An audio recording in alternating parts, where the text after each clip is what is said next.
Pimpinan apel tiba di mimbar apel.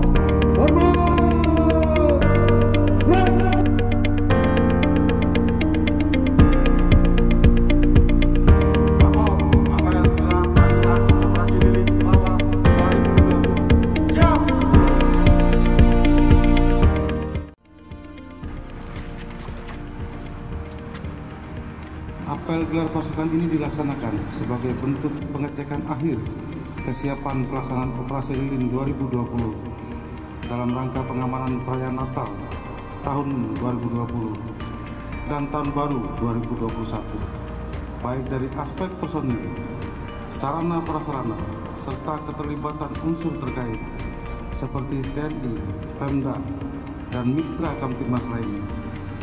Oleh karena itu, Polri menyelenggarakan Operasi Lilin 2020 yang akan dilaksanakan selama 15 hari, mulai tanggal 21 Desember sampai dengan 4 Januari 2021, dengan mengedepankan kegiatan preventif secara humanis, serta penegakan hukum secara tegas dan profesional.